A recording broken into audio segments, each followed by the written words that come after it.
Itu tinggi gini tinggi. Tak ada apa-apa bantal kat sini. Bantal? Tak ada apa-apa.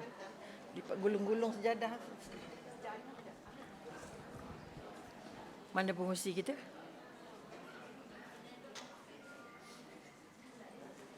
Nak buat penyendal belakang. Dua sejadah kan? Itu punya. Okey. Boleh, boleh. Okey. Okey, Okey, silakan. Anda lah bukanya. Macam mana gaya? Tak saya guna.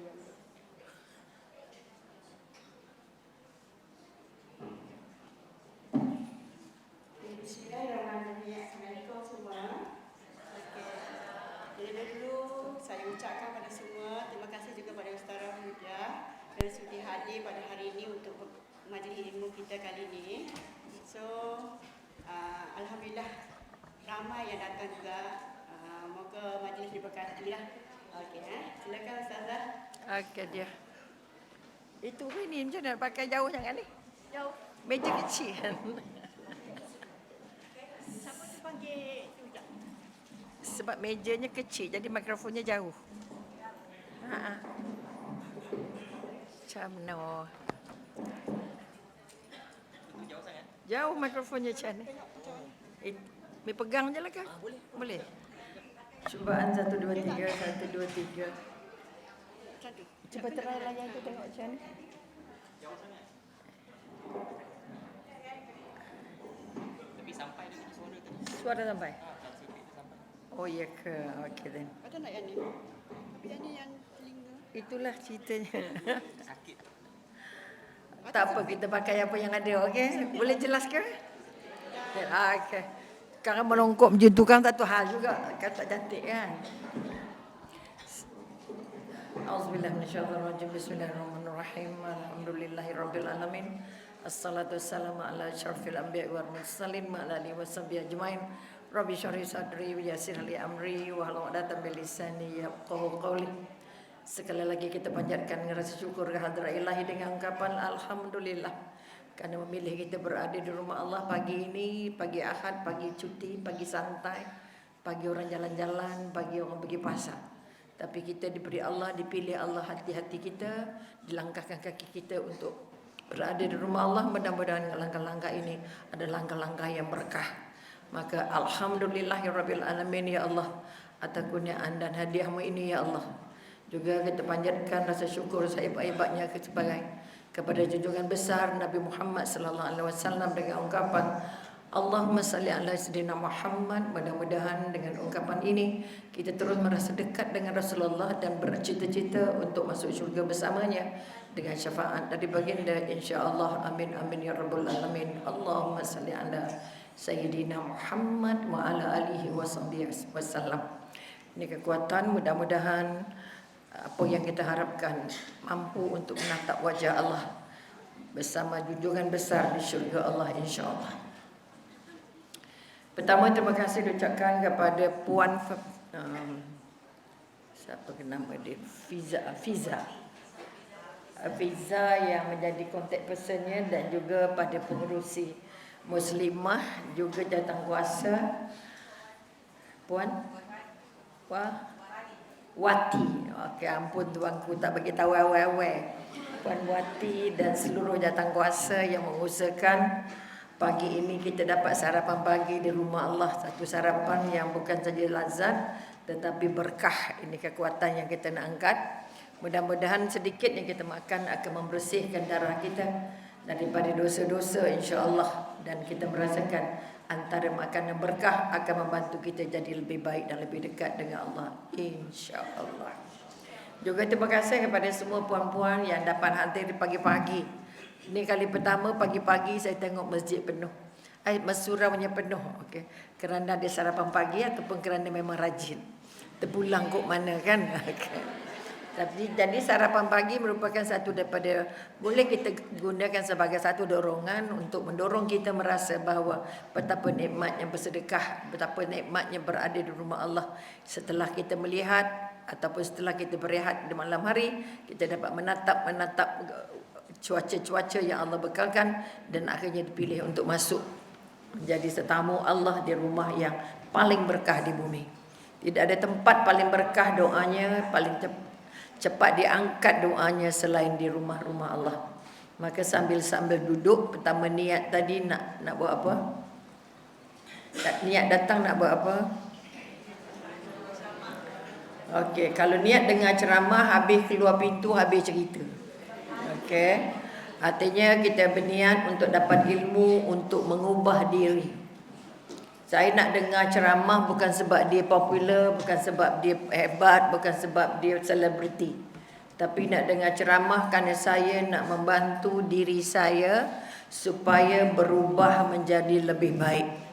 Pertama, lebih baik dengan Allah. Kedua, lebih baik dengan Rasulullah. Ketiga, lebih baik dengan diri sendiri. Keempat, lebih baik dengan keluarga. Dan kelima, lebih baik dengan orang ramai. Ini kekuatan. Ada orang pergi masjid, pergi surau, mukanya tangkup, mulutnya laser juga, hatinya bengkak juga, mukanya masam juga. Ini masalah besar. Siapa yang layak masuk ke rumah Allah, dia mesti merasa dia adalah tetamu Allah.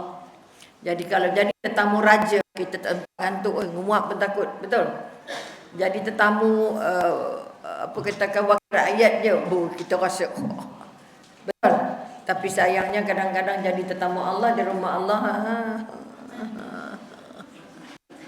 Betul? Apa sebab?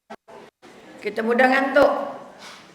Kerana datangnya bukan niat untuk dekat dengan Allah. Ya Allah, Tuhanku, bagi aku datang bulan 5 ni untuk dekat dengan Allah. Okay? Bila kita kata dekat dengan Allah, dekat dengan syurga. Jauh dengan Allah, jauh dengan syurga. Untuk dekat dengan Allah perlu ada ilmu. Sebab syurga dengan ilmu itu seperti ikan dengan air. Siapa tak tambah ilmu, tak payah mimpi nak masuk syurga. Sebab itu siapa yang berebut diri untuk mencari ilmu, insya-Allah Allah mudahkan perjalanannya menuju kehidupan di dunia dan kehidupan di akhirat. Siapa yang tak merasa senang hati di dunia, dia tak jumpa senang hati di akhirat. Siapa yang tak jumpa lapang dada di dunia, senang redha terima apa yang Allah bagi, dia tak jumpa namanya senang dan redha ketika di akhirat. Sebab itu doa kita, Rabbana atina fid dunya, beri aku ketenangan, kelapangan semasa di dunia, kerana ketenangan, kelapangan yang ada di dunia ini nanti yang menjadi jaminan untuk kita dapat tenang, lapang, bahagia di akhirat. Sebab itu siapa yang hidup mukanya kelang kabut, cakapnya kelang kabut, hidup kulu-kilirnya kelang kabut, bermakna dia belum lagi layak jadi penghuni syurga di sana. Sebab kita kalau boleh nak mati dalam keadaan husnul khatimah, mati yang indah, mati yang baik. Tapi kalau perangai tak baik, letih weh. Kalau mulut tak baik, pensan, betul? Kalau perbuatan tak baik pun tak mampu juga untuk dapat husnul khatimah. Sebab itu sekali lagi kita harus terus berdoa tanpa henti, bahawa kita minta dengan Allah ketika dalam sujud solat kita. Setiap kali sujud, pertama mohon doa 3 benda. Pertama, nak minta diampun dosa, tapi tidak dicakap, disebut dalam hati. Ketika sujud lama sikit, dalam hati minta, ya Allah, ampunkan dosa-dosa aku yang lalu dan akan datang. Itu yang kita kata syarat untuk masuk husnul khatimah. Kedua, minta kita istiqamah. Apa makna istiqamah? Istiqamah dalam ibadah. Ibadah artinya apa yang kita buat dari buka mata sampai tutup mata, itu ibadah. Kalau kita mulakan dengan bismillah. Masak itu ibadah, ngemas itu ibadah, jaga anak itu ibadah, semua itu ibadah. Okay? Sapu sampah itu ibadah. Kalau kita niatkan atau kita mulakan dengan bismillah, buat kerana Allah. Jadi jangan ada suri rumah yang kata penat tahu, kita duduk rumah masak je kerja, ngemas je kerja, jaga anak je. Okey, tolong tukarkan semua tugas dan tanggungjawab itu menjadi ibadah. Apa caranya? Mulakan dengan bismillah. Aku jalika, aku buat kerana Allah. Okey, sebab itu kita kata semua benda yang kita buat, walaupun nak mandi, nak sapu bedak ni, ya Allah, bismillahirrahmanirrahim. Nak sarung baju, nak pakai tudung ni, semua dengan bismillah terus jadi ibadah. Collect pahala banyak-banyak. Ini kekuatan. Bukan kita kata bismillah tu ambil uduk je, bismillah tu makan je, bismillah tu nak jalan je. Tak. Segala yang kita nak buat. Okay? Nak gosok gigi, nak mandi. Guna semua itu untuk kita merasa Allah itu sangat dekat dengan kita. Jelas? Kita nak mula tajuk ni, tajuk edah, jangan main-main. Tapi sebelum kita dapat tajuk edah ini, kita kena kenal siapa kita dulu. Who are you? Kita kata. Kalau saya tanya puan siapa puan? Syam. Okey, Syam itu nama yang siapa bagi? Mak ayah bagi. Betul? Okey. Jadi itu nama anda. Jadi soalannya siapa nama anda? Tapi soalan Umi, siapa anda? Dan kalau bahasa Inggeris, who are you? Bukan what is your name. Okey, jelas? Boleh? Okey, anda siapa? Jalan? Suri rumah. Ya Allah. Kalau suri rumah dia tak ada kat sini, dia kat rumah lah. Okey, ini kekuatan yang kita nak angkat. Jika tidak, apa hukum yang Allah nak bagi kita tak pakai? Sebab kita tak tahu siapa kita. Okey. Okey, mana kita tadi kalau suruh rumah, kerjanya di rumah bukan di sini. Yang datang ke sini siapa? Hamba Allah ya Rabbi. Kalau hamba Allah sombong tak? Kalau hamba Allah kedekut tak? Kalau hamba dengki tak? Kalau hamba Allah mukanya masam tak? Kalau hamba Allah senang ke susah tolong orang? Mukanya macam mana?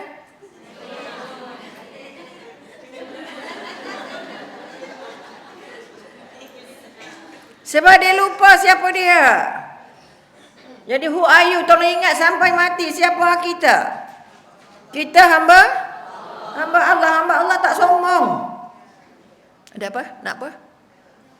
Cakaplah. Jadi AJK je sakit. Oh, kita AJK, tahu tak? Jangan rasa besar dengan AJK. Itu jawatan Allah pinjamnya. Sebab itu surau dan masjid yang ramai manusianya, mesti AJK-nya baik. Mesti AJK-nya pemurah. Mesti AJK-nya peramah. Mesti AJK-nya kalau hantar WhatsApp orang balas.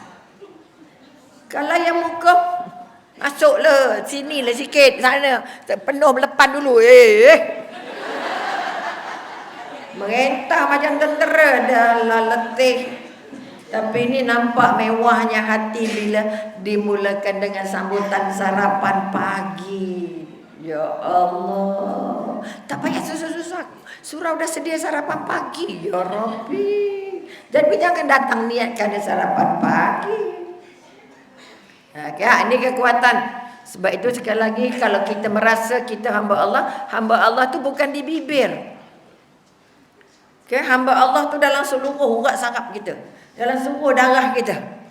Itu kita kata kita hamba Allah. Di mana-mana pun. Jadi bila kita terus merasa kita hamba Allah, pasti kita tidak sombong. Apa sebab disebut sombong? Sombong itu satu tanda kamu jadi calon-calon neraka. 3 sebab calon neraka yang paling jelas.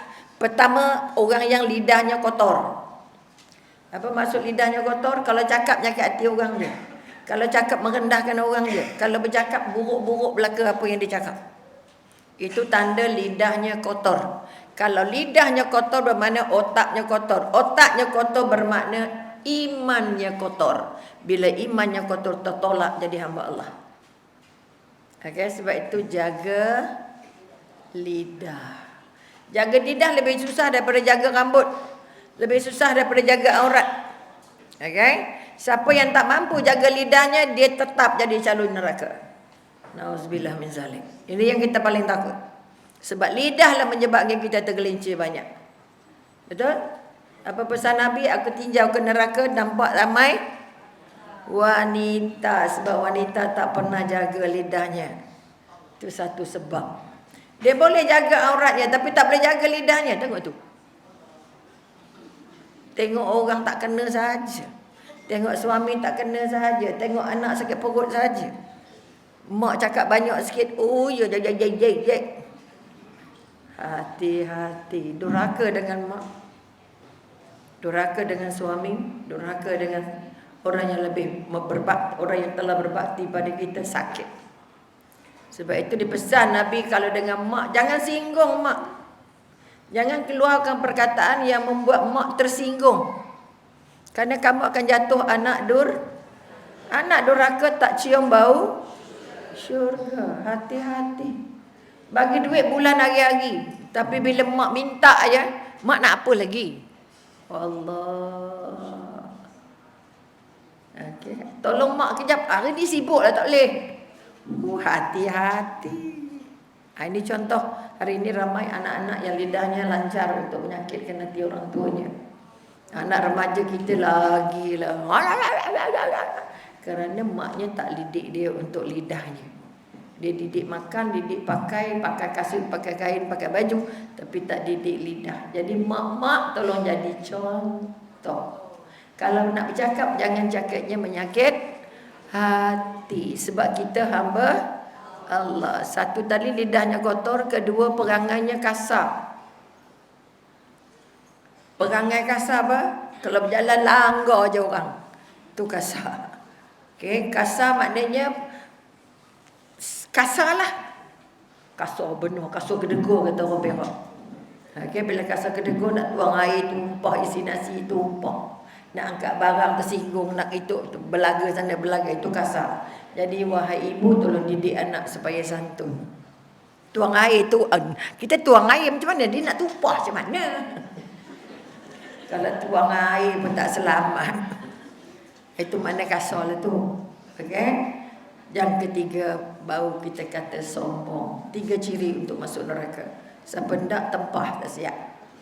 Na'udzubillah min zalik. Okey. Jadi sekali lagi tolong buka muka ni bagi cantik. Bukan cantik sebab bedaknya, bukan cantik sebab make upnya, tapi cantik sebab air mukanya tenang, lapang. Okey, boleh? Itu satu. Maka kita kata sebagai hamba Allah, yang pertama yang kita nak angkat ialah kita merasa kita dekat dengan Allah. Itu tanda paling besar. Umi suka sebab ini kali pertama pergi, kali pertama datang. Bila kali pertama datang, maknanya nak membangun dulu bahawa kita siapa, yang datang ke surau ni siapa. Jadi yang datang adalah hamba. Kalau dia hamba, dia tidak banyak meragam, dia tidak banyak songeh kata orang. Apa bagi nasi lemak tapi tak sedap, buat bekal dogih tapi tak cukup. Macam-macam. Okay? Jadi hati-hati datang ke masjid untuk tidak lukakan siapa-siapa. Okey, sekali lagi kita nak. Saya nampak ada orang pakai gelang. Buat anda yang pakai baju biru, okey? Pakai gelang siapa? Gelang siapa? Gelang siapa? Kan? Jawablah terus terang, tak ada apa-apa pun. Pakai gelang siapa? Kenapa dengar cakap orang? Awak sendirilah cakap. Salah tak apa, kita kan bawah tanah, masih atas tanah. Boleh minta ampun dengan Allah. Okey, anda pakai gelang kan? Gelang siapa? Oh. Laki belikan.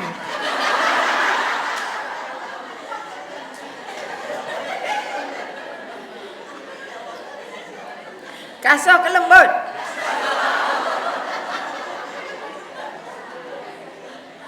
Kalau orang Perak, ni orang Perak, orang Paris, perkataan laki tu tak keluar. Laki-laki ada, tapi laki tak ada. Itu siapa? Laki saya lah tu. Maknanya apa tu? Mak kamu tak ajar ke? Perkataan suami pun jarang keluar. Okay?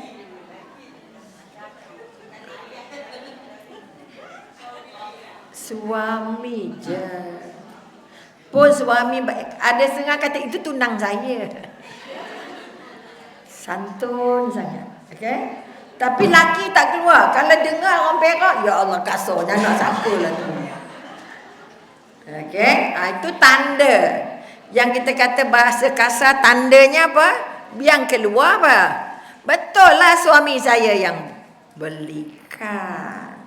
Sebab ada pilihan perkataan yang lebih lembut. Bukan zalah, tapi kasar. Nampak orangnya halus.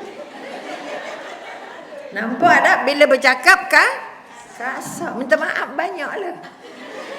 Jangan ulang lagi.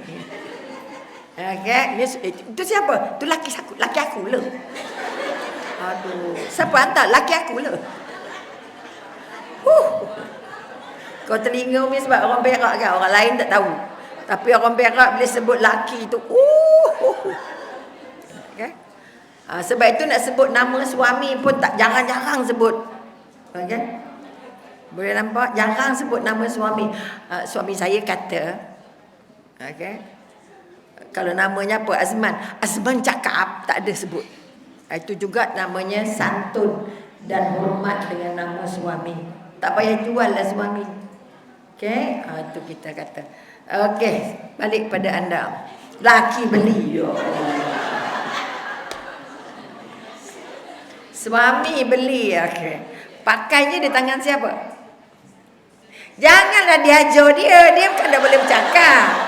Macam pandai sangat. Bawa tanah seorang-seorang oh. Ini soalan yang Allah, yang malaikat akan tanya bawah tanah. Okey, atas tanah boleh tak? Okey, salah tak apa, dia akan betulkan. Kita akan betulkan. Okey, tapi kalau kita ajar dia tak masuk. Dia terlupa juga nanti. Okey, bukan salah dia tolong. Okey. Pakainya di tangan siapa? Pakai gelangnya di tangan siapa? Tangan saya lah. Dapat tangan dari mana? Allah bagi ke pinjam. Kalau pinjam boleh ngaku hak sendiri. Tadi kata pakai tangan, pakai gelang di tangan siapa? Ini masalah. Bermaknanya kalau kita nak bercakap tentang hukum-hukum Allah, kita tak mampu ikut kalau kita tak rasa kita ni hamba Allah. Kalau kita tak rasa kita ni pakai hadiah dari Allah. Ni tangan siapa?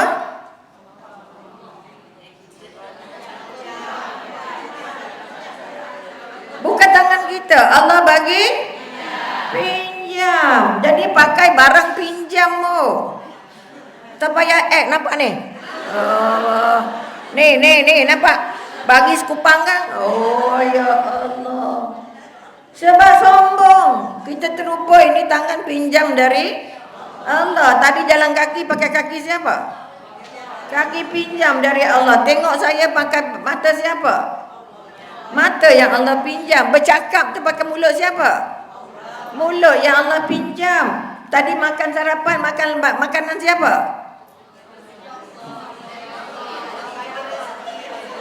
Rezeki dari Allah. Siapa yang usahakan? Orang surau. Terima kasihlah banyak. Mudah-mudahan panjang umur bagi kami makanan. Sebab sedekah paling mahal ialah makanan dan air. Jadi anda tadi dapat air kan? Teh tarik betul? Ini kekuatan. Terima kasihlah pada yang buat teh tarik. Jangan sedaplah teh tariknya.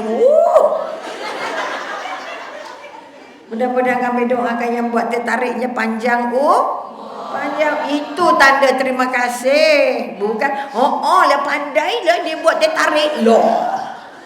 Doa tak ada juga. Nampak?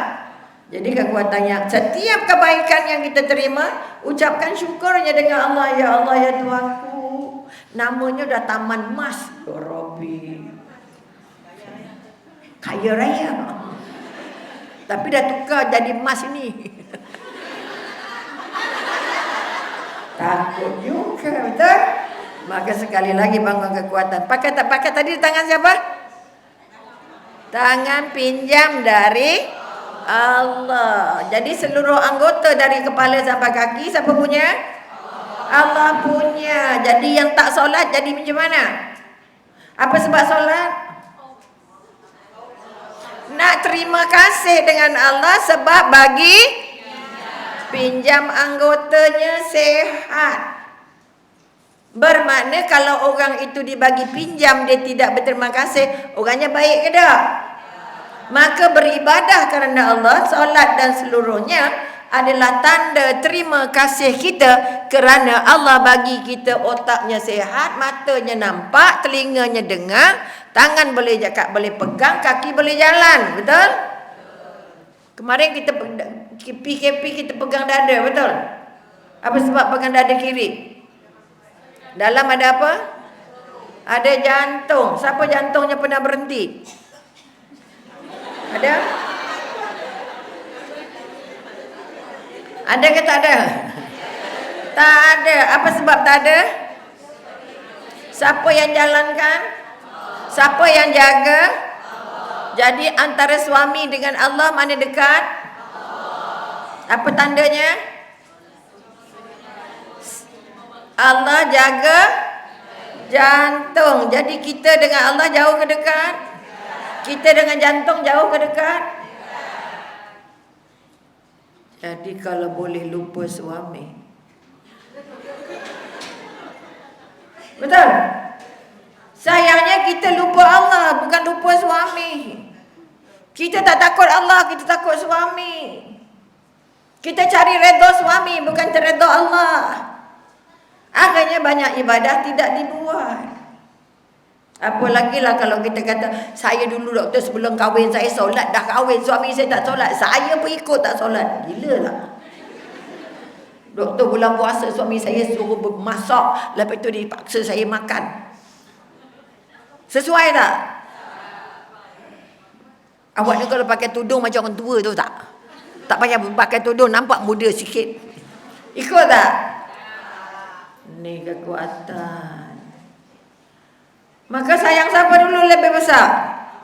Kalau kamu sayang ke manusia dulu daripada Allah, kosong. Okey, sebab itu kekuatan sayang Allah, sayang Rasulullah. Ni dua benda yang mesti dipegang dulu siap-siap. Sebab kita nak bercakap pasal fiqh, pasal apa yang ada kaitannya dengan iddah. Ini cerita orang nak bercerai, bukan orang nak kahwin. Siapa pernah bercerai kat tangan? 1, 2, 3. Ini contoh-contoh. Artinya bercerai bukan masalah, bukan dosa, bukan keburukan, bukan kekurangan. Bercerai dengan menikah sama je. Dia pernah bercerai. Loh, jangan main. Jangan sombong sangat. Dan yang bercerai jangan rasa malu. Kita ni janda. Kita ni ibu tunggal. Kita ni. Itu pingat dari Allah, bukan pingat dari manusia. Betul? Jadi kalau Siti Khadijah dipilih jadi isterinya Rasulullah, seorang wanita sudahlah umurnya melebih-lebih jauhnya, tetapi juga sudah jadi 2 kali janda, 2 kali ibu tunggal. Suami pertama meninggal, suami kedua meninggal, suami ketiga Allah pilih ke Rasulullah.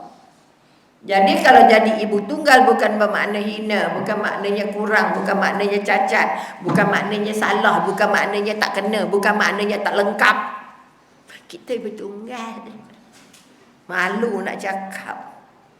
Jangan. Khadijah tetap berniaga walaupun meninggal suami. Akhirnya dia menjadi satu-satunya ahli perniagaan terkenal di Mekah, dan 1/3 harta yang ada di Mekah adalah hartanya Khadijah.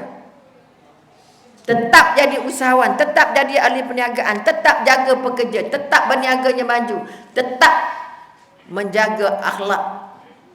Kalau nak pergi ibadah di Kaabah, dia akan pergi ramai-ramai. Kita tak tahu yang mana Khadijah. Sebab itu cantik. Sebab itu sehat. Ini kekuatan-kekuatan. Jadi sekali lagi kita nak bercakap, maka kita hari ini duduk di surau ini sebagai siapa? Hamba Allah. Kau nak marah je, ya Allah, kau hamba-Mu, ya Allah, ampun ya Allah. Nak perangai buruk, ya Allah, ampun ya Allah, aku ni hamba-Mu, ya Allah. Artinya nak lekat jadi hamba Allah, mana lebih ingat jadi hamba Allah kan jadi isteri? Mana lupa? Hamba Allah ke isteri? Saya isteri. Saya dah kahwin. Betul? Kita lebih ingat status sebagai isteri daripada status ataupun pangkat sebagai isteri dibandingkan dengan pangkat sebagai hamba Allah. Kita selalu lupa. Kerana itu kita kata sekali lagi, pegang jantungnya ya Allah.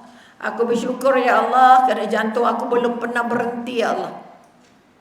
Beri kesihatan ya Allah. Dengan jantung ini aku dapat hidup ya Allah. Maka siapa yang jaga hidup kita sebenarnya? Siapa bagi rezeki kita? Siapa bagi sakit? Siapa bagi sehat? Siapa bagi selamat? Siapa yang mematikan? Ni kekuatan. Siapa bagi suami? Pilihan sendiri. Umi ada klinik kaunseling keluarga di rumah. Bila dah bergaduh, Umi akan tanya, masa kahwin dulu pilihan keluarga ke pilihan sendiri? Pilihan sendiri. Tapi bercakap juga, betul? Jadi patutnya kalau pilihan sendiri tak adalah gaduh, betul? Awak suka saya suka awak. Tapi sampai juga masanya, aku tak nak tengok muka hang, tahu tak? Letih. Kalau pilihan sendiri beragam banyak, tapi kalau pilihannya Allah mungkin lebih baik. Oleh itu tolong ambil kira. Jangan bagi kita pilih sendiri. Kita minta dengan Allah. Pada yang belum kahwin, dah kahwin, minta dengan Allah untuk kekalkan perkahwinan. Kod boleh, tapi Allah dah bagi dalam surah An-Nisa, dalam perkahwinan ada perceraian. Dalam perceraian ada iddah. Betul? Jadi yang bercerai bukan salah. Yang bercerai bukan buruk. Yang bercerai bukan kesulitan. Ada orang sanggup duduk dalam rumah tangga yang bergaduh pagi petang. Bercakap, maki hamun. Tapi macam mana? Kalau bercerai saya nak duduk macam mana? Bodoh. Jadi datang kaunseling, ya Allah dah sepak tendang terajang suami pun dah lempang sini. Saya masih sayang dia. Letih. Allah bagi ada peraturan cerai, ada peraturan nikah, ada peraturan iddah untuk bagi kita selamat. Bukan Umi nak suruh bercerai. Kalau tidak bahagia, bagi tahu kat dia, awak nak seksa saya ni berapa lama? Awak nak buat saya sakit hati ni berapa lama? Kalau awak buat saya sakit hati, saya doa dengan Allah, Allah bagi 10 kali sakit hati kat awak. Nak? Betul ke tidak? Jangan jadi mangsa perkahwinan. Sebab rezeki bukan dari suami. Suami sebagai apa? Suami sebagai apa? Pencari rezeki, bukan pembekal. Kalau bercerai, saya nak makan apa? Masya Allah. Kita akan hilang pencarinya, tapi masih ada pembekalnya. Bermakna kita berhak untuk memilih. Jangan menggekalkan perkahwinan ke perkahwinan yang sengsara. Karena tak dapat pahala. Ibadahnya tak ada. Semalam seorang isteri bersama dengan seorang anak gadis datang kaunseling. Suami meninggal, isteri wanita terkahwin lagi, tapi dia tak suka anak dia. Dia ada anak seorang perempuan. Suami tak suka anak dia. Akhirnya anak pergi merempat ke mana sini, numpang rumah orang, rumah tu, rumah ni dan sebagainya. Suami tak suka anak dia. Macam mana nak terus? Macam mana nak terus hidup? Patut diteruskan atau tidak? Sebab itu yang jadi janda kalau nak kahwin, tolong ambil kira faktor anak. Jadi anaknya sudah masuk kumpulan mak rempit, baru sakit perut, awak doktor macam mana, saya tak ada anak lagi, inilah satu anaknya, macam mana nak buatnya. Sebab itu kalau kahwin kali kedua, tolong ambil perhatian, tanya anak. Tolong tanya dia, awak boleh jaga anak saya ke tidak? Awak boleh terima anak saya ke tidak? Kalau anak saya tidak boleh gembira dengan awak, saya terpaksa pecahkan perkahwinan ini. Kerana saya tak ada anak lagi.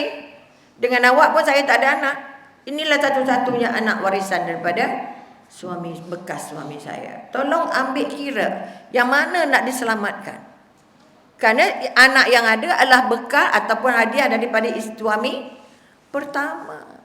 Bila awak cuaikan anak, bermakna kita durhaka. Walaupun dia sudah meninggal. Sebab itu amanah. Sebab itu siapa yang kahwin lagi sekali tapi mengabaikan anak, dosanya panjang. Harus menjawab depan Allah. Jangan kerana suami anak tergadai. Jangan. Ini contoh. Dia jadi kelang kabut. Anak dah kulu gila ikut motosikal orang. Anak baru remaja. Sebaik anaknya nak datang. Dia cerita semua apa perasaan dia, apa dia buat, ke mana dan sebagainya. Dia dah kuat atas, setengah remaja tak nak datang kaunseling pun. Jadi kita tak dapat bantu. Ini contoh bila perkahwinan tidak bahagia. Kalau nak asyik kena marah, kena maki, kena hamun, marah, maki, hamun, uyo. Okey. Umi ada yang dia belasah pakai tali pinggang, birat-birat belakang. Jangan main-main. Dah sengsara ni. 4 tahun perkahwinan. Okey, bila tunjuk bekas kena belasah tu, aduh. Akhirnya dia dapat sakit mental. Dapat sakit mental, dia bagi cuti, baru dapat rawatan doktor. Baru doktor kata kamu sudah terlalu lama dalam keadaan murung. Mangsa penderaan. Jangan jadi bodoh sangat. Minta cerai nanti bergoyang aras. Allah. Minta cerai pada suami yang baik memanglah dosa. Pada suami yang bertanggungjawab memanglah dosa. Tapi kalau dia menjadi masalah kepada hidup kita, cari jalan keluar. Sebab kalau kita tak gembira, solatnya sangkut. Tak khusyuk. Sedih. Marah, sakit hati. Kita jadi stres dan jadi stroke. Karena kenapa dapat stroke? Sebab stres. Jangan main-main. Okay? Yang pinjam muka tak boleh senyum tu, tepuk-tepuk belakang dia. Aku tengok engkau muka dah 3 hari tak senyum-senyum. Dah jangan biarkan. Jumpa hari-hari tapi tumpanya, apa khabar? Sehat. Dah makan? Dah. Itu maknanya dia sedang diambang sakit yang namanya murung. Cuba tampar sikit muka dia. Engkau ni nak gelak ke tak nak gelak? Kerana gelak itu gambaran bahawa darahnya masih normal. Pusingnya elok. Kalau tak boleh gelak, saya memang macam ni. Dari dulu baru ini. Oh letih. Menangis bukan hak kita. Gelak pun bukan hak kita. Boleh tak gelak-gelak sesaja?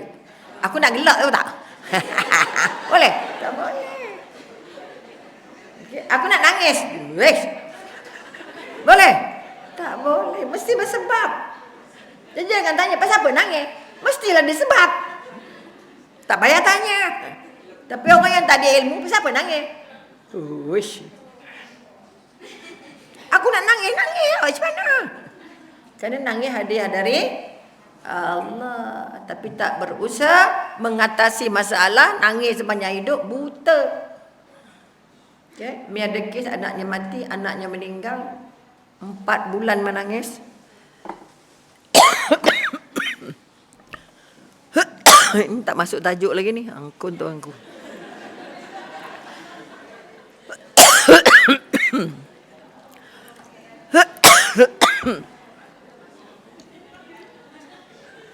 Apa penceramah tak baca tajuk ni.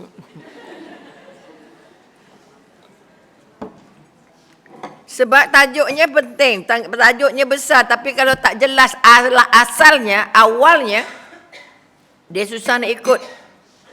Okey. Tajuknya apa tadi? Edah.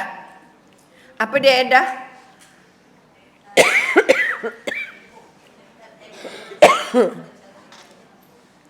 Satu ruang untuk kita melihat siapa diri kita, siapa bukan diri kita, betul?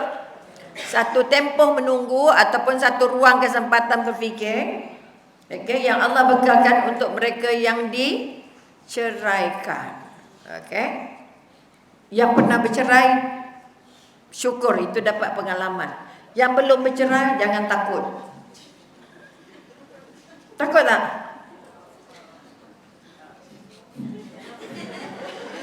Selalunya mulut yang jahat sikit. Kalau susah-susah ceraikan saya. Wah, sombong. Betul?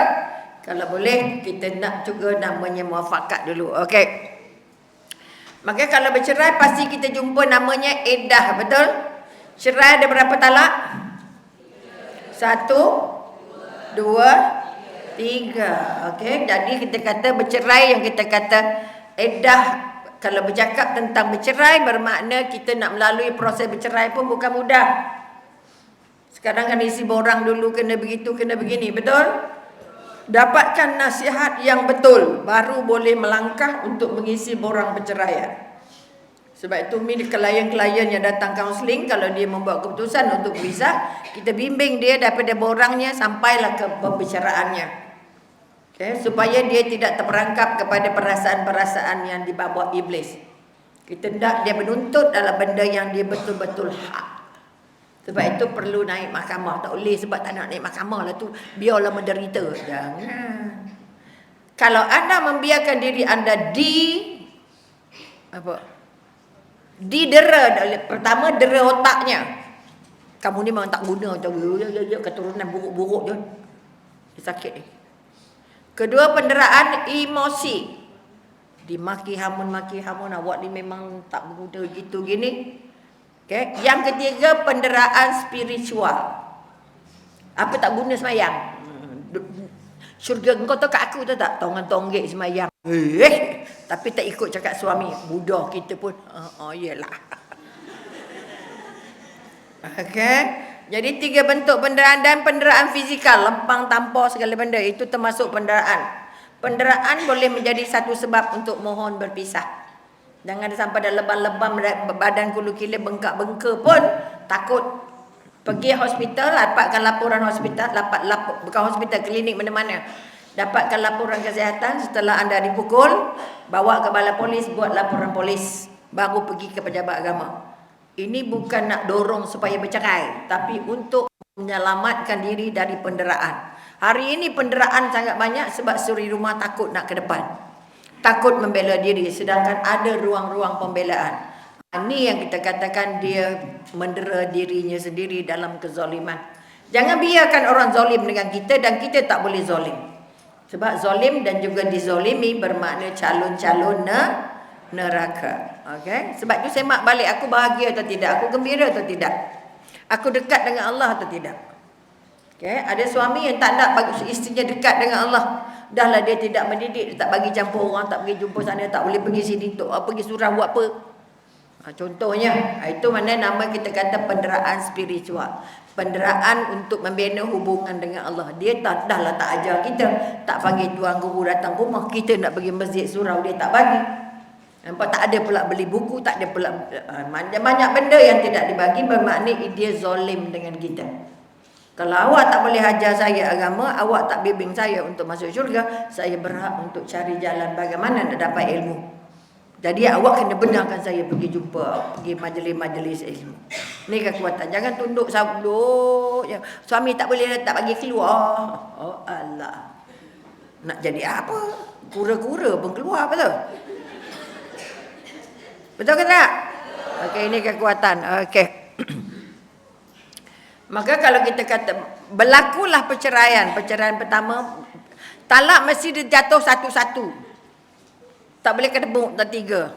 Okey, sebab itu kita kata ada yang kita kata perceraian dalam bentuk talak 1, talak 2, dan perceraian paling tak yang kita sakit adalah perceraian talak 3. Maka kita katakan ada berbagai-bagai jenis talak. Talak ada berapa jenis? Katanya ada 2 jenis.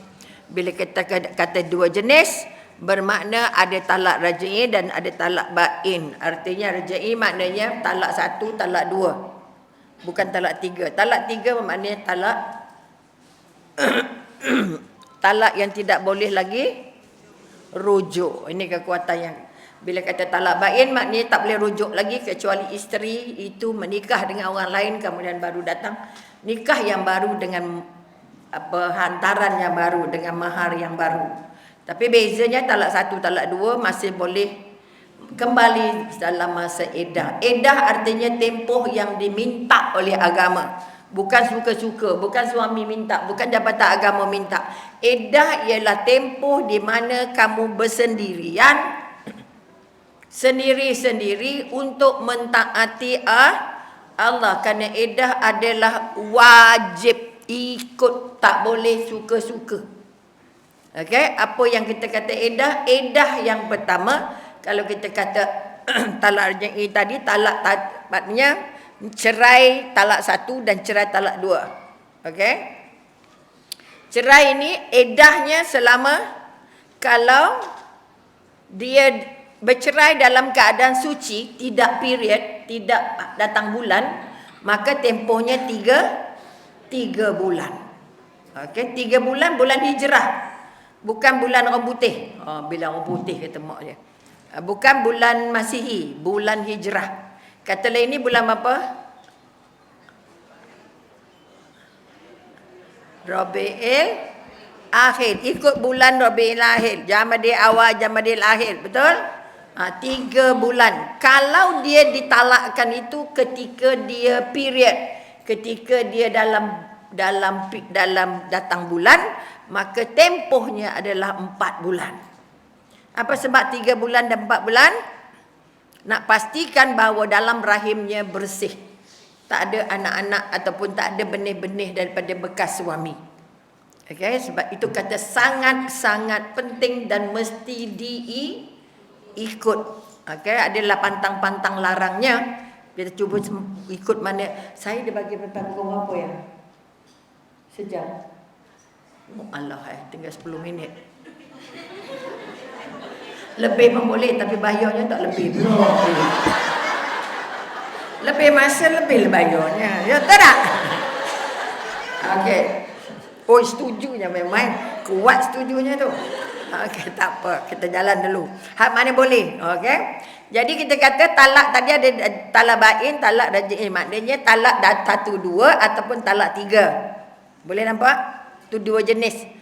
Jadi kalau nak minta, janganlah, kalau suami yang paling zalim, bila dia talakkan isterinya, dia terus talak 3, itu paling zalim. Sebab nanti dia tak boleh lagi kembali, dia tak ada lagi selepas iddah dia tak boleh lagi menikah dengan isterinya. Sebab itu Allah sangat melarang orang menceraikan isterinya terus talak 3. Kalau boleh talak 1, ada waktu iddah, ada rujuk, betul? Talak, kalau mengagam lagi talak 2. Okey? Ini biasa-biasa.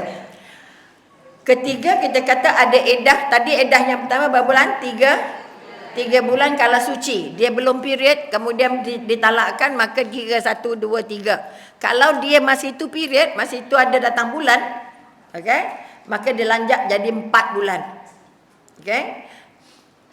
Jelas? Kalau kematian. Okey, kalau kematian berapa lama?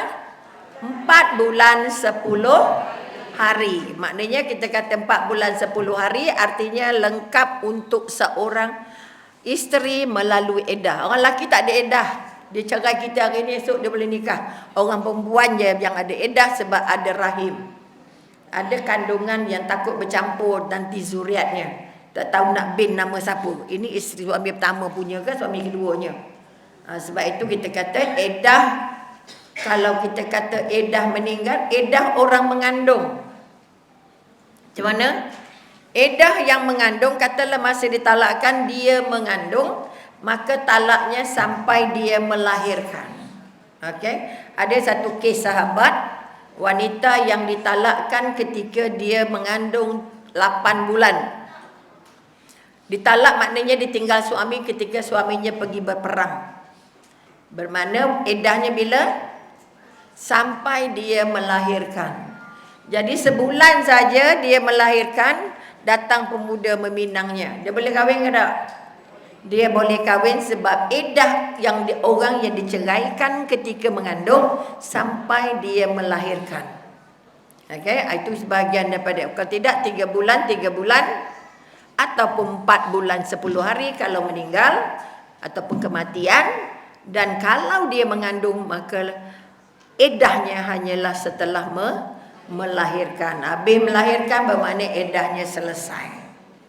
Ada persoalan tentang itu? Semua boleh? Jadi kita kata iddah adalah kalau dia kematian, iddahnya ada istilah berkabung. Okey.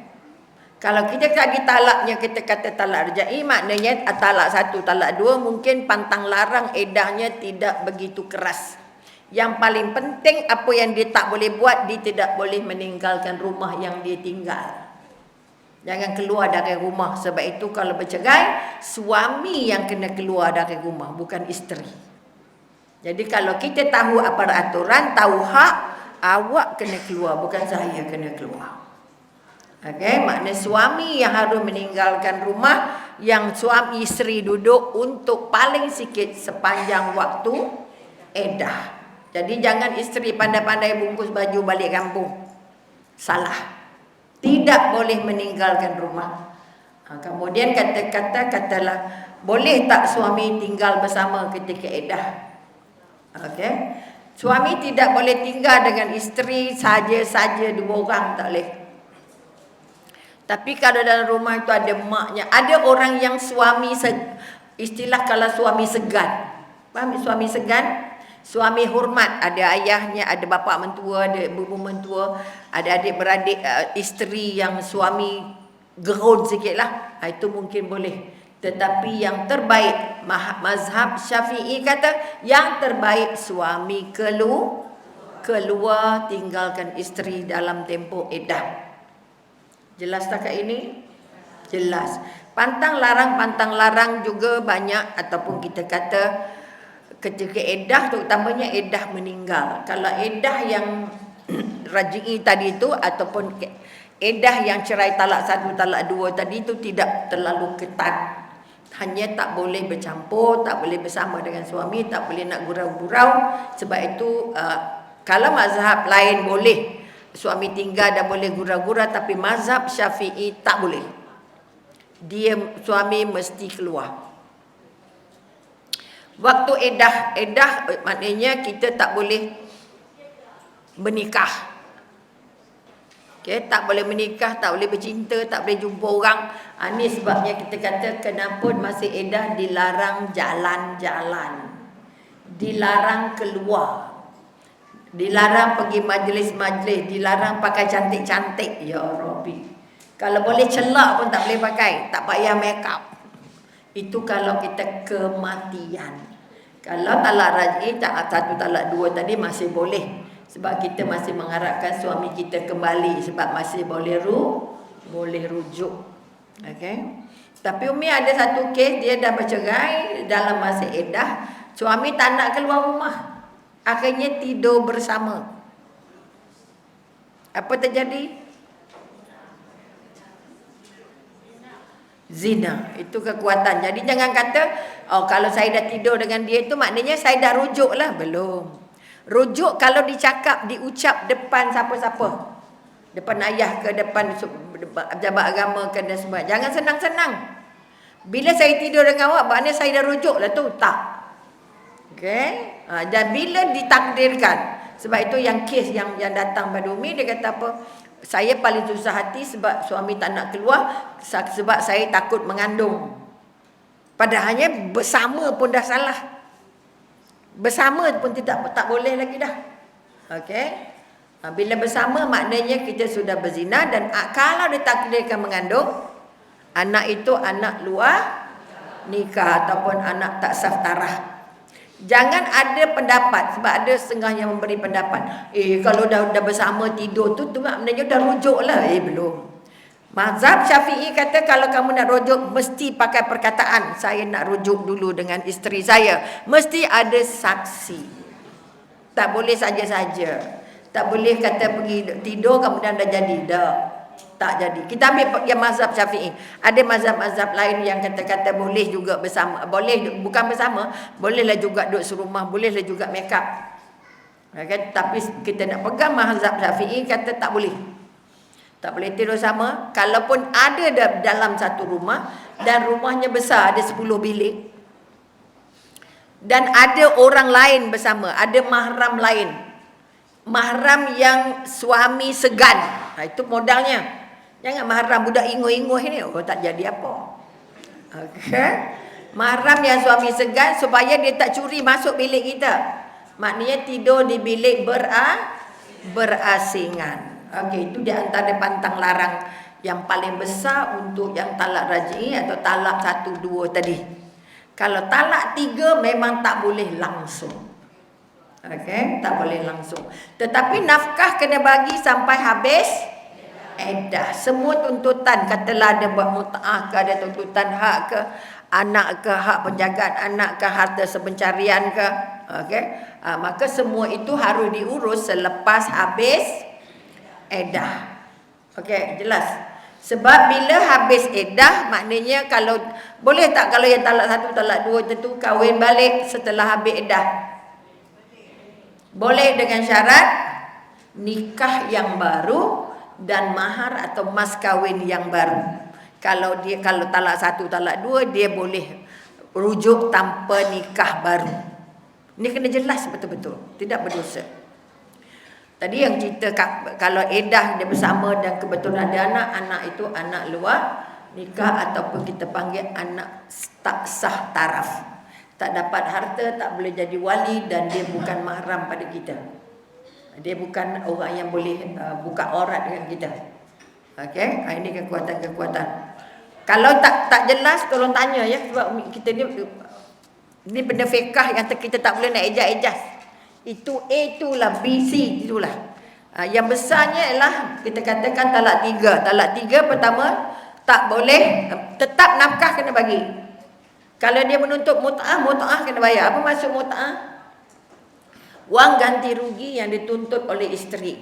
Katalah suami pernah pinjam ke, ada benda-benda yang suami, yang isteri harus, katalah dia diceraikan tanpa sebab-sebab yang mana sabah. Okey, ada sampai seorang sahabat ni kata apa? Doktor tahu tak, dia cerai saya atas meja je. Di meja makan saja. Dia tak nak jumpa mak saya, tak nak jumpa ayah saya. Ada juga orang yang macam tu. Masa nak nikah, ya setengah mati menghadap semua keluarga. Tapi dia nak ceraikan saya makan di meja makan je doktor. Sedih sangat. Contoh, itu tak beradab namanya. Ambil elok-elok, pulang elok. Sebab itu kita jangan jadi sampah. Orang halau je bungkus baju dah, jangan. Kita berpisah, saya dalam iddah, saya berhak duduk di rumah ini. Jadi sebab itu kita kena ada ilmu. Okey, yang kedua kita kata kematian. Kematian dia punya iddah berapa?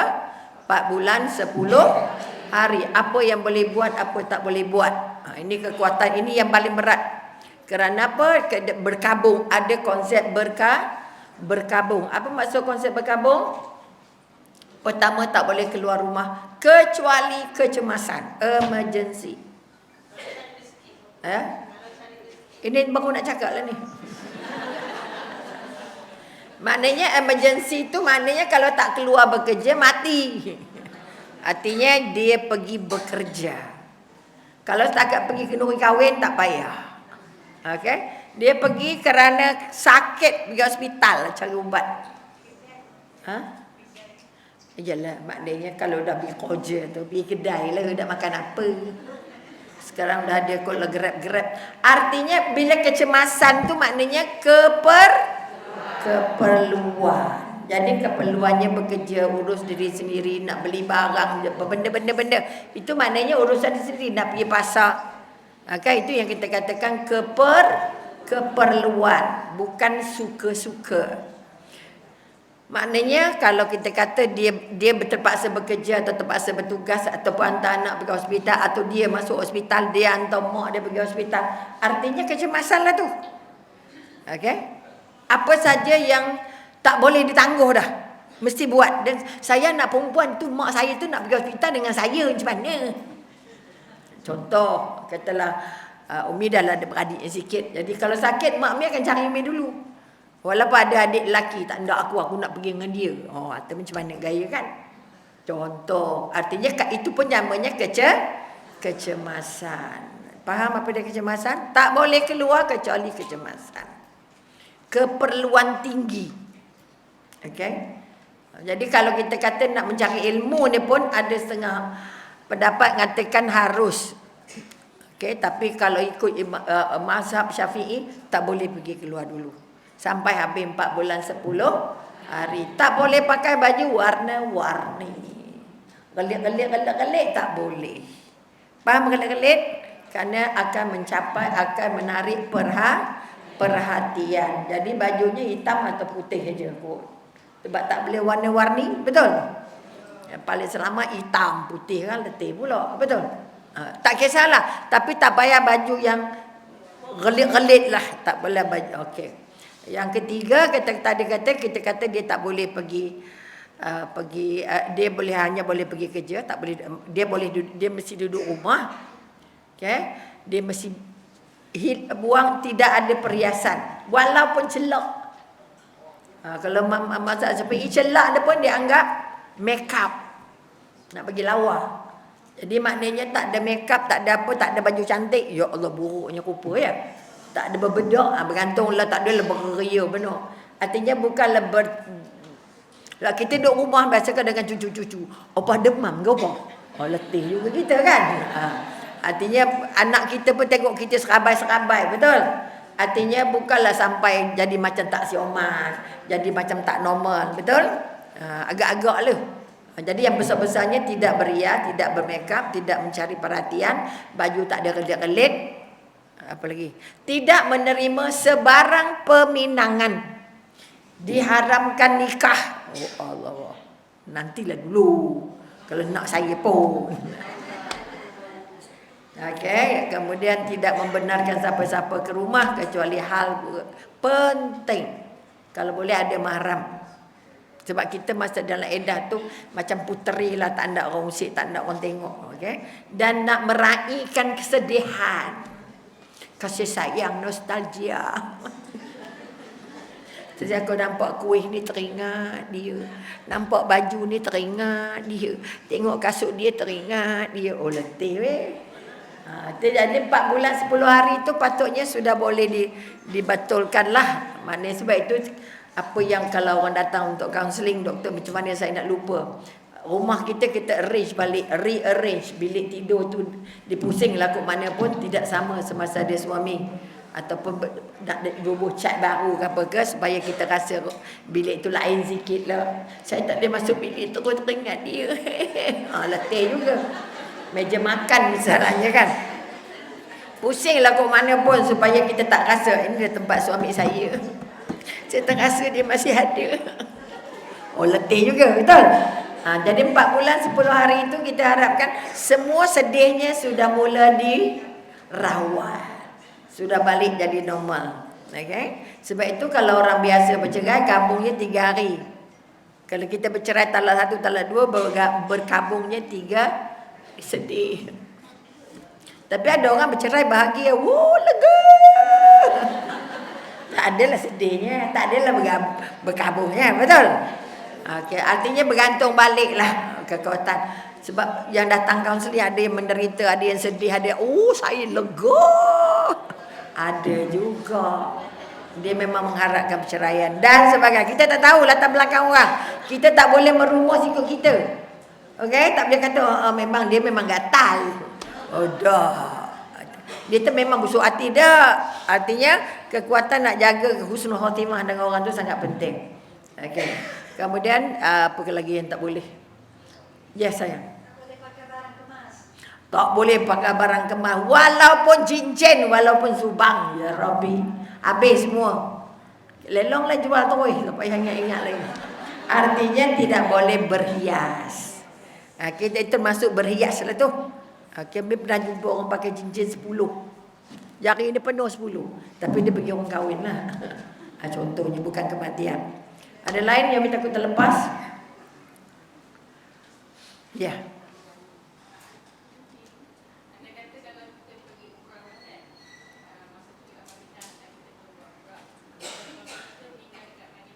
Ya.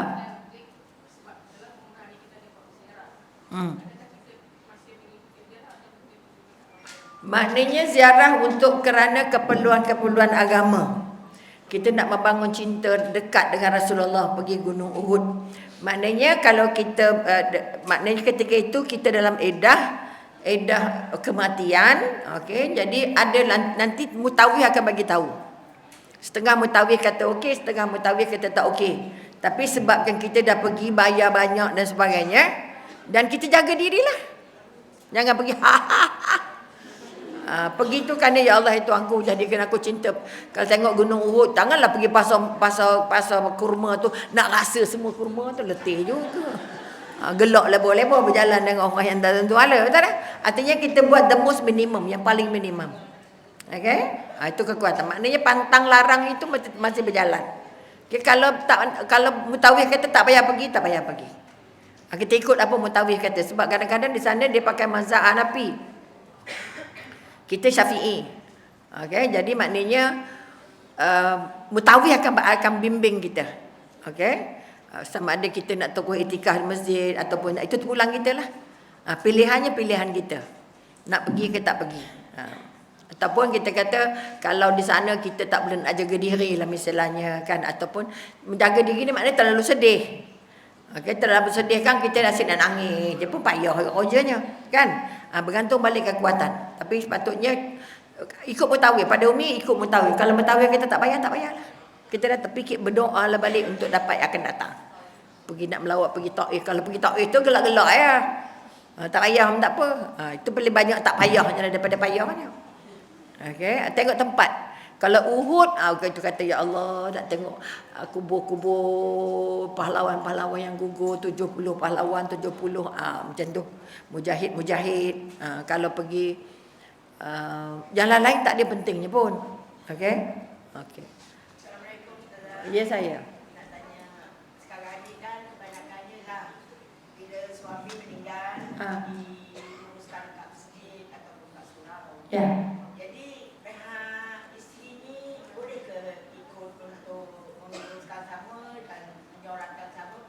Tak boleh.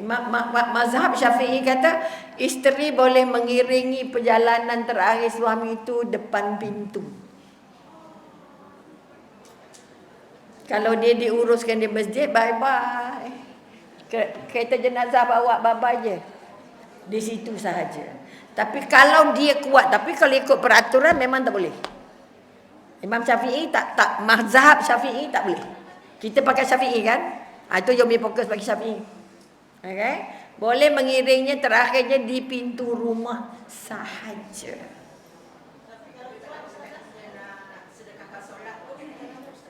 Arti solat untuk dia. Solat. Maknanya kita di masjid, pandai orang masjid lah. Oh, solat di rumah tak ada masalah. 101%. 101 kali lebih baik daripada di masjid. Sebab itu tempat solat orang perempuan sebenarnya di rumah. Di rumah tu pula tak boleh tempat lapang. Tempat yang paling banyak tutupnya. Tempat yang paling tertutup. Maknanya rumah kita, bilik kita lah. Tak payahlah tengah hall tu solat. Allahu Akbar. Boleh buat solat ghaib. Nak upah orang buat solat ghaib di masjid tak ada masalah. Bukan sebab kita. Kita seorang boleh buat atau masjid boleh buat. Itu bergantung pada masjidnya. Kalau kita minta dia bayar. Kalau kita bayar dia buat. Okey, jelas. Ada juga orang kata kalau dia kuat dia pergi. Saya nak tengok yang terakhir. Tengok rumah lah yang terakhir. Ini pantang larangnya.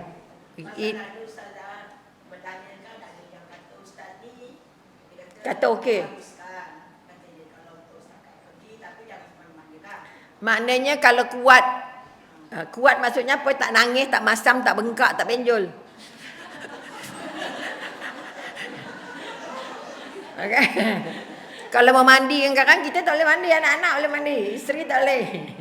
Isteri dengan suami. Tapi kalau nak nolong juga, kita nak pergi juga macam mana? Letih. Tapi kalau nyonyeng-nyonyeng tak payah. Kalau jadi relax je, tapi harus setengah kata harus. Tapi pada kalau pegang 100% mazhab Syafi'i tak boleh. Okay. Itu kekuatan. Nak pakai yang mana tu pulang. Ada yang kata majlis ilmu dia harus. Okey, sebab saya menambah ilmu, saya runsing di rumah. Boleh, tak ada masalah. Kalau kita rasa kuat. Kalau kita kata boleh jaga diri. Kalau kita ikut pantang larang. Kau nak pergi masjid, nak kena pakai bedok, pakai makeup, baru lawa, betul? Macam nak pergi masjid pakai sembab aja muka, malu juga. Itu pun dah melanggar peraturan. Okey? 4 bulan 10 hari tak lama. Okey. Ada lain? Yap. Boleh je, siapa je. Puan ke? Okey.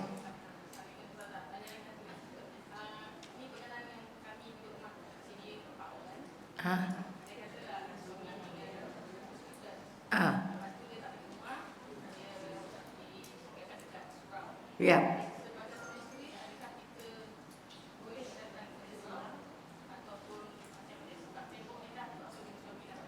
Kalau tak ada orang lain nak urus, nak bayar, nak gitu, nak begini, nak tengok siapa yang memandikan dan sebagainya. Biasanya pihak surau akan tentukan siapa yang mandikan gitu gini. Maksudnya kalau memang dari hospital, memang di hospital kita yang jemput kan. Sebab nak sign banyak-banyak benda. Bermakna kita akan mengiring jenazah itu sampai ke masjid, sampai ke surau. Tak ada makna itu. Kalau nak meninggal, selalunya hospital kata okey, datang keluarga terdekat, suami isteri ataupun isteri, anak-anak, nenek. Kerana umurnya tinggal banyak ni. Jadi masa itu kita dah di sana. Kebanyakan isteri dapat tengok suami jenazah pun di hospital. Tapi kalau doktor kata dah nazak pun lantak ajalah. Itu payah lah kerjanya. Jadi maknanya kebanyakan isteri sudah pun ada di hospital. Sama dia boleh masuk tak boleh masuk, wallahu alam. Orang demam sekarang mari je yang tak boleh masuknya, lain boleh je. Tapi biasanya anak-anak akan buat. Kalau pegawai hospital kita tengok je lah. Okay? Sampai ke surau. Itu selesai dah. Tak payahlah nak kunjung ke kubur lah pula, nak tengok kuburnya mana, tanda, tak payah. Sampai surau sajalah. Tapi yang urusnya orang surau, bukan kita.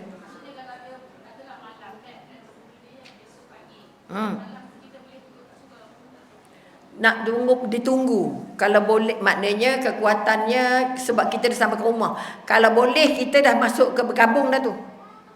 Kita dah masuk berkabung. Maknanya menunggu tu tidak digalakkan. Sangat tidak digalakkan.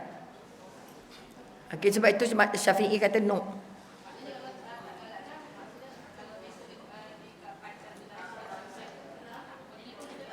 Tak boleh tengok lagi dah.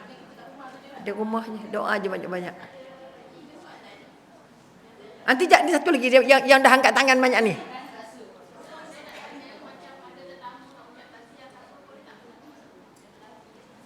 Kalau tak payahlah sampai duduk dalam rumah kot. Kecuali mahram.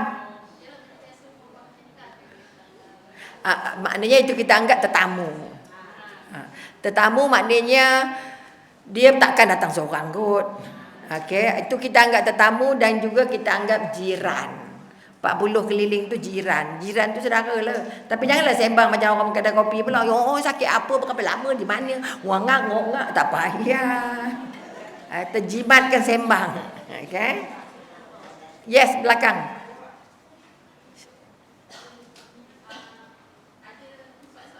Mak, oi. Tak apa, kita jawab. Tak jawab sini berhutang pakai WhatsApp. Sebab masa dah habis.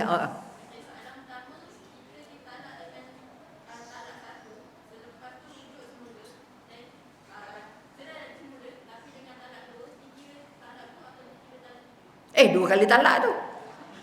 Talak satu. Kemudian rujuk. Talak dua kali. Mana anda tinggal satu je lagi.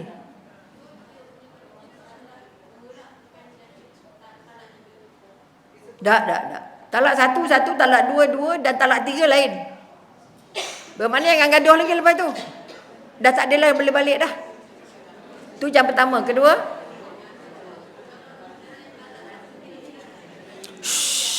tolong beri perhatian. Orang tua ni weh, tak nak apa-apa nak dengar. Masya Allah. Tak ada talak 3 kali dah. Bila 3 kali tu maksudnya macam mana? Talak satu. Kemudian rujuk. Kemudian talak 2. Betul? Mana boleh talak satu ulang 2 kali? Tak boleh. Bila dia dah talak satu, yang kedua mesti talak 2. Dia tak boleh satu, tak boleh. Okay. Shh. Beri perhatian sekejap. Okey, yang ketiga.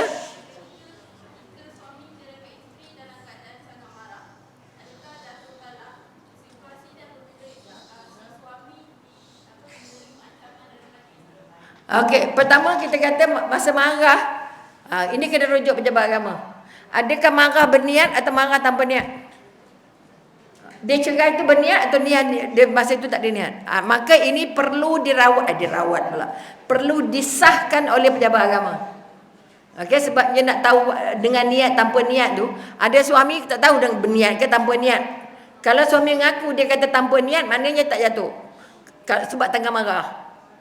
Okey, kalau dia kata memang niat, saya memang dah lama dah nak cerai ke isteri saya. Okey, jalan. Itu kira kisah. Bergantung balik niat berniat atau tidak berniat, tanpa niat kita panggil. Itu kena dapatkan pengesahan dari pejabat agama. Ada lagi? Sekejap.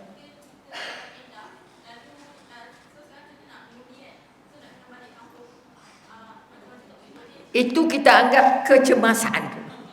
Sebab hak negara. Tanggungjawab sebagai warga negara. Baliklah kampung, undi dan balik. Jangan pergi ronda pula lagi, cari buah mangga, buah belimbing. Itu tak payah. Pergi, ngundi, balik. Kalau boleh balik hari. Jangan pula cuti lah pula lama benda tak ada kampung, rehat lah kejap. Tak boleh. Okay? Dia pergi untuk tujuan tu je. Perginya dengan mahram lah. Kalau balik seorang, saya tak ada siapa-siapa, seorang je. Okey, zikir lah banyak-banyak. Balik, ngundi, balik. Apa sombong benda, tak singgah rumah pun. Tak payah. Okey. Cik buka ke tak nampak ketika dia orang tua weh. Kalau tak jelas, tak berapa nak dengar. Sekarang salah jawab, berdosa.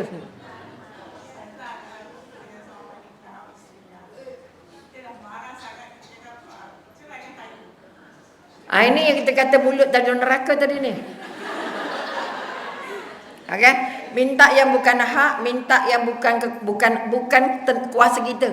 Kita minta 100 kali pun dia tak bagi, nasib lah. Yang menderita kita lah. Kebanyakan suami kenapa ceraikan? Dia dah minta beribu-ribu kali. Baru dia bagi.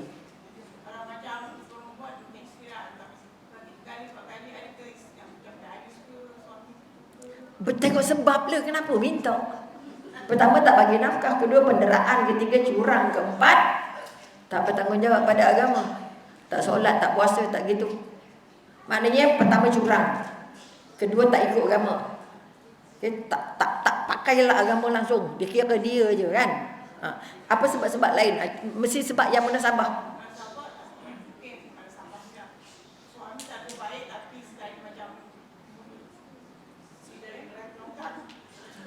Suaminya baik. Itu memang menempah takit lah. Nanti jadi Fir'aun.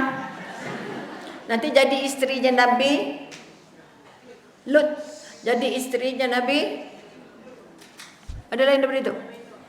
Kekuatan yang nak bangun. Jangan sampai suami masuk syurga, kita masuk neraka. Kalau kita mulut longgang, kita tercampakkan neraka.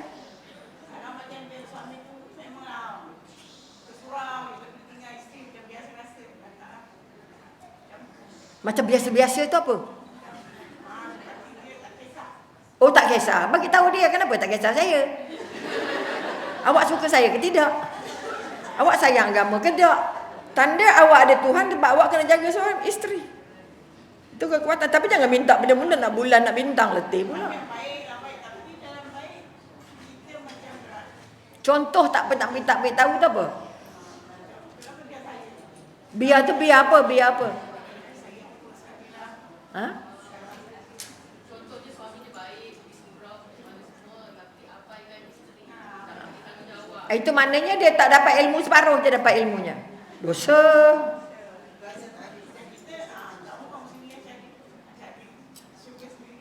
Okey. Artinya dia suami tak ada ilmu. Bila tak ada ilmu, dia sesak bakat. Awak kena belajar lagi. So cakap macam tu, awak kena ajar saya, awak yang kena bawa saya ke syurga. Kenapa awak biar saya? Besok di akhirat kita orang Islam akan datang, akan berjumpa dengan waris kita. Orang kafir tak jumpa dah waris masa di akhirat. Orang Islam dia akan jumpa, tapi jumpa untuk pakat masuk syurga sama-sama atau jumpa untuk gaduh. Katalah dia esok kata masuk syurga, kita kata doktor apa, Allah kata masuk neraka. Pas saya apa doktor, saya kena masuk neraka, dia buat tak tahu saya. Dia pun tercampak sesama. Kita pun sekapal. Letih weh. Jadi kalau balik kita nak dia masuk neraka, kita masuk syurga. Jadi Asyah. Fir'aun masuk neraka, dia masuk syurga.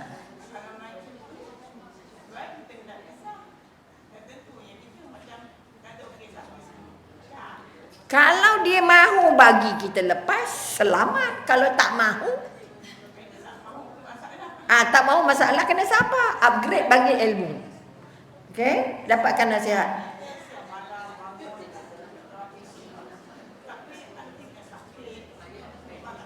Okay, tolong belajar bagaimana nak sabar. Sebab kita nak masuk syurga. Dia masuk syurga seorang, faham? Awak takkan nak masuk syurga seorang, tinggalkan saya. Awak tak layak masuk syurga kalau saya tinggal. Okay? Okay, insyaAllah. Tadi yang angkat tangan? Ya, sayang. Waalaikumsalam.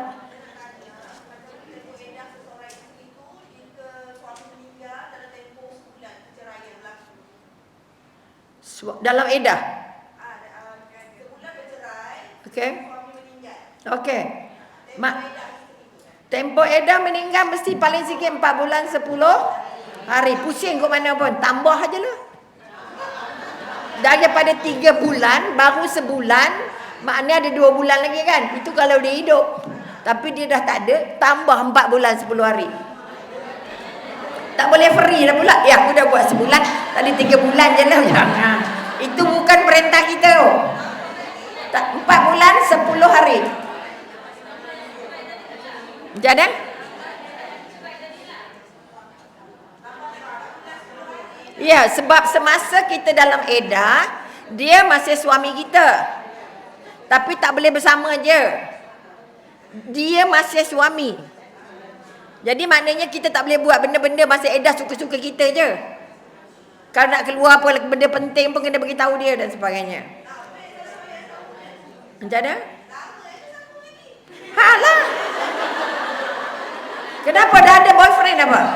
Aduh. Nak kerja apa? Nak masuk syurga kan?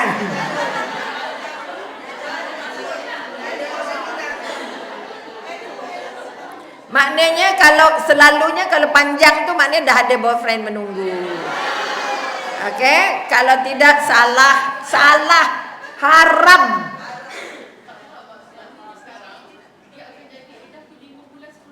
Ya. Sebab tadi edah lain. Sekarang edah lain. Tadi edah nampak tak? Putera biasa. Lah sekarang edah kematian. Jangan gabung-gabung suku kita je. Aku nak pendekkan je, lantak lah. Ada isteri yang tak nak ikut waktu edah, dia melancong ke Lukile juga. Pergi Mekah pun tak boleh, buat umrah pun tak boleh, buat haji pun tak boleh nak edah. Jangan main-main. Banyak benar buang duit sebasar-basar, tapi akhirnya tak dapat apa-apa. Jangan main-main, tak boleh. Sebab edah ni perintah Allah, bukan perintah manusia. Jadi,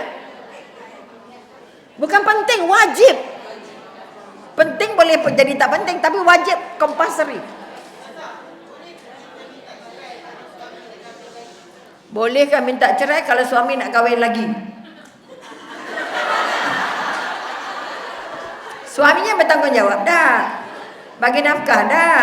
Baik dah. Balik rumah dah. Geram tak pakai.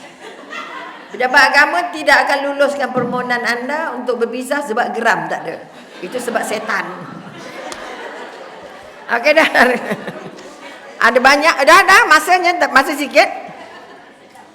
Jadi contoh-contoh ataupun keterangan-keterangan ada dalam surah Al-Baqarah ada surah Talaq ada. Ini kena bagi tahu. Sebab itu kita sempat nak bacakan peraturan-peraturannya. Sebab itu kita kata kekuatan paling utama pada seorang isteri yang diceraikan. hendaklah menunggu dengan menahan diri mereka dari berkahwin selama 3 kali suci. Maknanya 3 bulan untuk yang ditalakkan ketika dalam keadaan suci. Kalau ditalak dalam keadaan masih ada haid ataupun dalam keadaan kotor atau dalam keadaan sedang mengalami haid, maka dia jadi 4 bulan. Nak bagi pasti supaya lulus, supaya halal. Tidaklah halal bagi mereka menyembunyikan. Artinya tak bagi tahu terus terang. Faham tak? Ya, aku rasa aku dah 3 dah, tak boleh. Tak main rasa-rasa tak boleh, mesti confirm. Okey? Karena anak-anak yang dijadikan dalam rahim manusia ini harus jadi betul-betul anak yang pertama ataupun anak suami yang kedua. Sebab itu orang yang beriman kepada Allah dan hari kiamat, dia akan mentaati perintah edah ini dengan mengikut peraturan-peraturan yang sudah ditetapkan. Okey, ada kes yang tadi Umi kata tadi. Ada lain soalan sekarang ni? Masa dah habis setengah jam. Ada yang kamu penat duduk lama no? Habis jelas? Ya saya. Saya. Dalam keadaan kita belum habis dah lagi, tiba-tiba ada orang datang masuk meminang kita. Ada kita boleh Okey. Edah bermakna masa senggang menunggu, masa mensucikan diri, masa menghargai kematian. Maknanya masa edah tak boleh jumpa siapa-siapa, tak boleh jatuh cinta siapa-siapa, tak boleh menerima sebarang pinangan dan tak boleh melaksanakan apa-apa proses pernikahan. Okey? Kalau nak tunggulah. Bagi tahu dia, saya ada sikit lagi je. Okey, 2 bulan lagi ke 3 bulan lagi ke, wajib ikut. Walaupun kita berkenan sangat dengan dia. Jangan. Ada lain?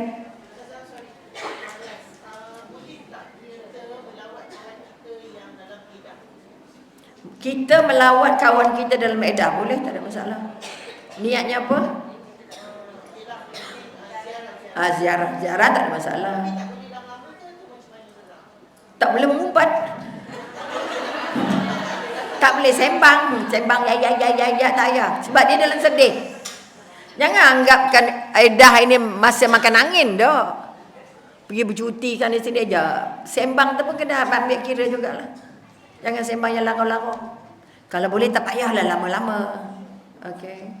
Jagalah dia esok lepas 4 bulan esok sembanglah 4 hari pun. Ada lagi dekat ni. Ada jelas? Okey, yang penting tempohnya, peraturannya, larangannya. Rasa-rasa dah sentuh semua. Rujuk balik Al-Baqarah, rujuk balik apa kita kata surah At-Talaq ayat 1, rujuk balik Al-Baqarah ayat 228 kalau kata nak jadi contoh. Okey, sebab semuanya ada dijelaskan dalam Al-Quran. Kemudian kita kata perempuan-perempuan dari kalangan kamu yang putus asa dari kedatangan haid, okey. Maknanya tak ada haid dah menopause, tetap menunggu sampai 3 bulan juga. Jadi itu kekuatan yang nak diangkat. Ada lain soalan sangat ini? Jelas agaknya 3 bulan, 4 bulan, 3 bulan, 4 bulan 10 hari. Tak boleh keluar, tak boleh make up, tak boleh campur orang, tak boleh nikah, tak boleh bertunang. Tak boleh keluar kecuali kecemasan dan keperluan. Ada lagi yang tinggal. Kalau kata ditakdirkan duduk dengan suami, tolong ambil kira ada mahram lain. Dan duduknya di bilik berasingan. Jangan senang-senang nak bagi. Sebab ada satu persoalan di sini, dia kata, saya dalam edah tapi duduk serumah, akhirnya saya bersama dengan suami. Bersama dengan isteri. Bermakna bukan bila bersama itu kita rujuk salah. Rujuk mesti diucapkan. Kedua, kita kata dan kebetulan mengandung. Jadi sedihnya ialah anak itu anak luar taraf. Okey, tak dapat harta, tak boleh jadi wali, tak boleh kita tak sama mahram, banyak masalah lagi. Okey, ada lain? Jadi kalau rasanya dah faham, artinya edah bukan benda main-main. Edah tak boleh ambil sambal lewa. Edah jangan ambil mudah. Okey. Saya boring lah duduk rumah. Macam mana? Oh jangan. Sebab ini larangan dari Allah. Jadi sekali lagi sampai di sini dulu, kalau tak ada apa-apa maksud apa-apa. Kalau kita kata bercerai talak 1, talak 2, berkabungnya 3 hari. Sedihnya. Tapi kalau mati, bermakna baru yang lama tadi, 4 bulan 10 hari dalam keadaan sedih. Tak boleh nak saya duduk rumah, saya bertanda aje lah. Oh, payah juga. Okey, artinya kita nak menghargai ataupun nak merawat balik, nak mengenang balik kebaikan-kebaikan yang suami dah buat, dan akhirnya kita banyak beribadah untuknya, bersedekah untuknya dan sebagainya. Jadi sekali lagi terima kasih banyak. Kalau tak ada apa-apa yang nak dibincang lagi, atau rasanya dah faham dah get ready dah. Maknanya bercerai bukan matlamat. Tidak ada orang kahwin yang matlamatnya bercerai. Oleh itu kalau berlaku pergaduhan, itu sebab kita ada kaunselor, ada penasihat, ada pejabat agama, ada huluk, ada macam-macam kemudahan-kemudahan yang dikekalkan. Sekarang dah ada online dan sebagainya. Okey, Umi kliniknya di rumah. Okey, kepada yang bersangkut dengan masalah, datanglah bincang. Kita mudah-mudahan perjalanan yang kita bincang itu membantu kita dekat pada Allah, membantu kita berada dalam jalan yang benar, supaya kita tidak termasuk dalam melawan Allah, durhaka dengan suami, dan akhirnya tidak memenuhi matlamat iddah itu sendiri. Jadi kalau tak ada apa-apa, kita sampai di sini dulu. Auzubillahi minasyaitonirrajim. Bismillahirrahmanirrahim. Alhamdulillahirabbil alamin. Hamdan yuwafi ni'amahu wa yukafi mazidah. Ya Rabbana lakal hamdu kama yanbaghi li jalali wajhika wa azimi sultanik. Ya Allah yang maha dekat, yang maha dekat, yang maha melihat. Ya Allah yang maha mendengar, ya Allah yang maha berkuasa, ya Allah yang maha baik, ya Allah yang maha pemurah, ya Allah yang maha melihat, ya Allah yang maha memberi. Kami diberi kesempatan untuk hidup di atas bumi sekali lagi, sehari lagi, ya Allah. Jadikanlah hari ini hari terbaik untuk kami, ya Allah. Jadikanlah kami, ibadah kami diterima pada hari ini, ya Allah. Berikanlah kami kesempatan untuk beribadah di hari-hari lain, ya Allah. Dan andai kata kami dijemput, ya Allah, maka jemput kami dalam husnul khatimah, ya Allah. Jadikan kami boleh menyebut la ilaha illallah. Kami berazam akan mengulang ungkapan ini sebanyak-banyaknya pada setiap hari, ya Allah. La ilaha illallah. Jadikan kami merasa bahawa kami adalah hamba Allah. Jadikan kami merasa dilihat Allah. Jadikanlah kami merasa kami bekerja kerana Allah. Jadikanlah kami bekerja bersama-sama dengan Allah. Jadikanlah kami beribadah untuk merasa dilihat Allah. Ya Allah, ya Tuhan kami, terima semua usaha dan ikhtiar kami, ya Allah, untuk dekat dengan-Mu, ya Allah. Ampun sekali dosa-dosa kami, ya Allah. Dosa kami dengan keluarga, dosa kami dengan ibu bapa, dosa kami dengan suami, dosa kami dengan anak. Beri kami kemudahan untuk dapat ampunan dari mereka, ya Allah. Berikan kami ruang dan kesempatan untuk memohon ampun pada semua orang yang pernah kami buat salah, ya Allah. Jangan matikan kami dalam keadaan tidak terampun, ya Allah. Ya Allah, ya Tuhan kami, terima taubat-taubat kami, ya Allah. Kami berazam untuk bertaubat setiap hari kami, sekali kami membuat dosa setiap hari, ya Allah. Ya Allah, ya Tuhan kami, jauhkan kami dari perpisahan, ya Allah. Jauhkan kami dari kemungkaran, ya Allah. Jauhkan kami dari pergaduhan, ya Allah. Kekalkan keluarga kami menjadi keluarga sakinah, mawaddah, warahmah, ya Allah. Jauhkan kami dari perceraian, ya Allah, kerana kami tahu perceraian bukan perkara yang Kau suka, ya Allah. Namun begitu, ya Allah, bimbing kami untuk menjalani kehidupan berkeluarga dan mengikut apa yang Kau redha, ya Allah.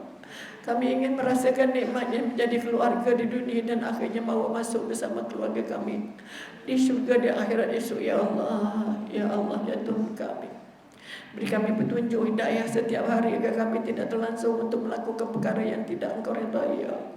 Ya Allah, ya Tuhan kami, lembutkan hati kami, ya Allah.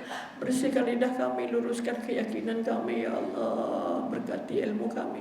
Mudah-mudahan kami diberi taufik dan hidayah untuk mencari redha-Mu, dan akhirnya hidup dalam keadaan yang Kau redai dan mati dalam keadaan terampun, ya Allah. Rabbana hab lana min azwajina wa dzurriyyatina qurrata a'yun waj'alna lil muttaqina imama. Rabbana hab lana min azwajina wa dzurriyyatina qurrata a'yun waj'alna lil muttaqina imama. Rabbana hab lana min azwajina wa dzurriyyatina qurrata a'yun waj'alna lil muttaqina imama. Rabbana zalamna anfusana wa lam taghfir lana wa tarhamna lanakunanna minal khasirin. Rabbana la tuzigh qulubana Ba'da idh hadaitana wa hab lana min ladunka rahmah innaka antal wahhab. Rabbana atina fid dunya hasanah wa fil akhirati hasanah wa qina azabannar. Wa sallallahu ala sayyidina Muhammad wa ala alihi wa sahbihi wasallam walhamdulillahi rabbil alamin. Taqabbalallahu minkum minna wa minkum ya karim. Sampai di sini dulu. Terima kasih banyak atas kehadiran puan-puan yang diberi kesempatan oleh Allah. Dan andai kata ada yang tak kena di mata dan di hati,